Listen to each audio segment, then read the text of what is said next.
Assalamualaikum warahmatullahi wabarakatuh. Selamat sore. Pada kesempatan ini saya akan memaparkan dua berita yang memiliki keterkaitan erat dalam konteks penegakan hukum dan transparansi kinerja kepolisian di wilayah Provinsi Gorontalo. Kedua berita ini tidak hanya menggambarkan proses hukum yang sedang berjalan, tetapi juga menunjukkan komitmen aparat kepolisian baik di tingkat Polres maupun Polsek dalam mewujudkan pelayanan publik yang profesional, akuntabel, dan berorientasi pada kepentingan masyarakat. Berita pertama menyoroti pelaksanaan tahap 2 di Polres Gorontalo, yang menegaskan bahwa proses penyerahan tersangka dan barang bukti kepada kejaksaan berjalan sesuai prosedur hukum yang berlaku. Sementara itu, berita kedua memuat pernyataan tegas Kapolsek Paguyaman Ibtu Juari yang menekankan komitmen transparansi serta keseriusan Polsek dalam mengungkapkan berbagai kasus di wilayah hukumnya. Kedua berita ini saya hadirkan untuk memberikan gambaran menyeluruh mengenai bagaimana jajaran kepolisian terus berupaya menjaga profesionalitas dan meningkatkan kepercayaan publik. Melalui pemaparan ini diharapkan audiens dapat memahami korelasi, persamaan, serta perbedaan dari kedua isu tersebut, serta melihat bagaimana langkah-langkah yang diambil Polri berkontribusi pada terciptanya penegakan hukum yang lebih baik. Baik saudara, berita pertama tahap 2 Satreskrim Polres Gorontalo serahkan tersangka kasus Sajam ke Kejaksaan Negeri. Satuan Reserse Kriminal Polres Gorontalo resmi menyerahkan tersangka dan barang bukti kasus kepemilikan senjata tajam tanpa izin kepada Kejaksaan Negeri Kabupaten Gorontalo. Proses pelimpahan tahap 2 ini dilaksanakan pada Senin 24 November 2025.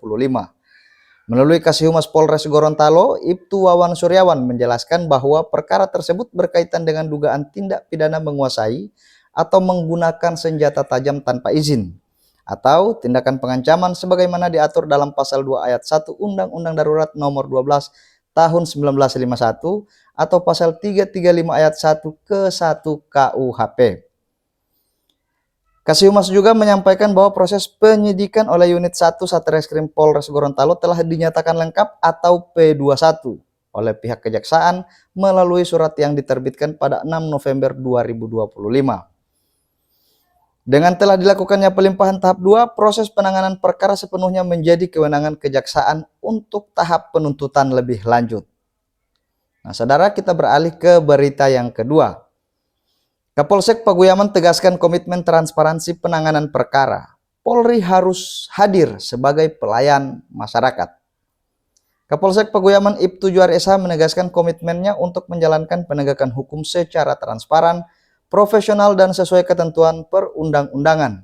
Ia memastikan bahwa seluruh laporan masyarakat akan ditindaklanjuti secara cepat dan terbuka. Ibtu Juari menjelaskan bahwa Polsek Paguyaman terus berupaya meningkatkan kepercayaan publik melalui penanganan perkara yang jelas, terukur, dan dapat dipertanggungjawabkan. Nah, sebagai salah satu contoh, Kapolsek menyoroti salah satu kasus yang telah ditangani dengan cepat, yaitu dugaan penganiayaan berat yang melibatkan seorang pria berinisial SD, warga Desa Mutiara, Kecamatan Paguyaman, Kabupaten Bualemo, Provinsi Gorontalo. Perkara dugaan penganiayaan berat yang melibatkan SD 33 tahun terjadi pada Senin 6 Januari 2025 sekitar pukul 2.30 waktu Indonesia Tengah.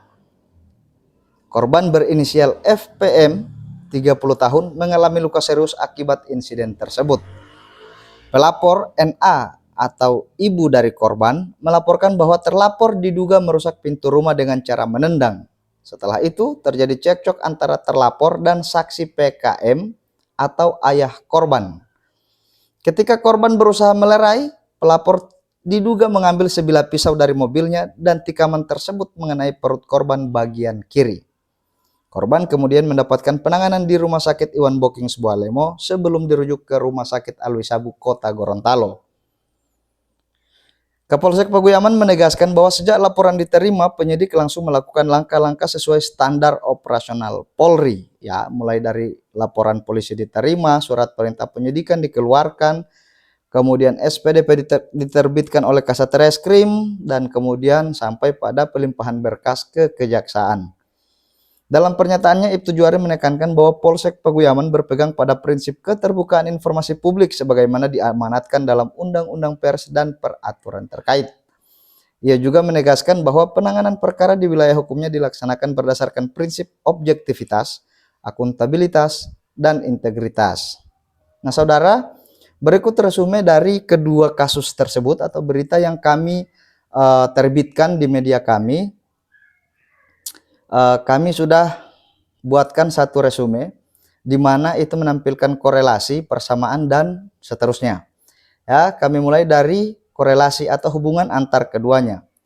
Yang pertama, sama-sama menyoroti komitmen kepolisian dalam penegakan hukum. Kedua berita itu mengangkat upaya-upaya Polri dalam memperkuat proses hukum, baik pada tatanan Polres maupun di tingkat Polsek itu sendiri. Yang kedua, menekankan pentingnya transparansi dan akuntabilitas. Berita tahap 2 Polres Gorontalo menegaskan proses hukum sesuai prosedur. Sedangkan Kapolsek Paguyaman secara eksplisit menyatakan komitmen transparansi dalam penanganan kasus. Yang ketiga, mendorong kepercayaan publik terhadap Polri. Keduanya bertujuan menunjukkan bahwa kepolisian bekerja profesional demi masyarakat, selaras dengan prinsip presisi dan aturan hukum.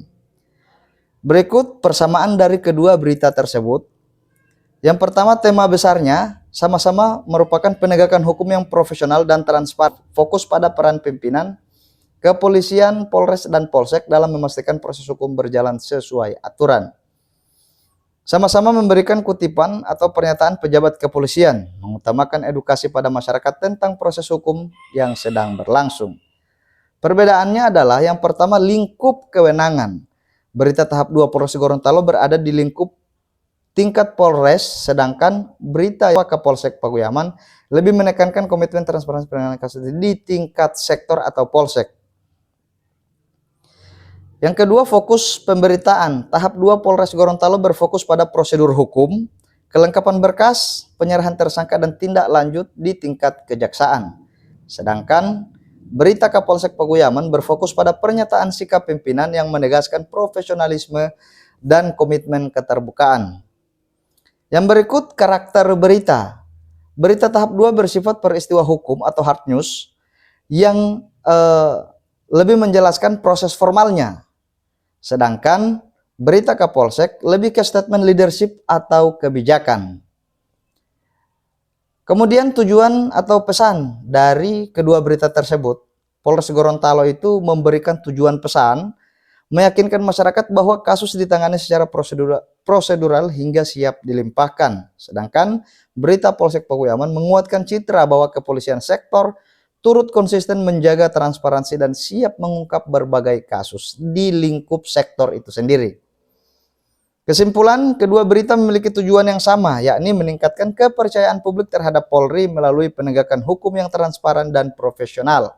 Namun, keduanya berbeda dari sisi lingkup, fokus pemberitaan, dan bentuk informasi. Berita Polres Gorontalo lebih teknis dan prosedural, sedangkan berita Kapolsek Paguyaman bersifat deklaratif, menonjolkan komitmen kebijakan pimpinan di tingkat Polsek, dan keduanya saling melengkapi dalam memberikan gambaran utuh tentang upaya Polri dalam mewujudkan pelayanan hukum yang berpihak pada masyarakat. Saudara, dari kedua berita tersebut yang kami paparkan, kiranya audiens dapat membedakan perbedaan antara pemberitaan tentang statement pejabat di suatu institusi.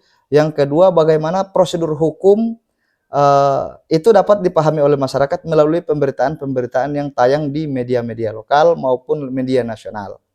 Demikian, Assalamualaikum warahmatullahi wabarakatuh.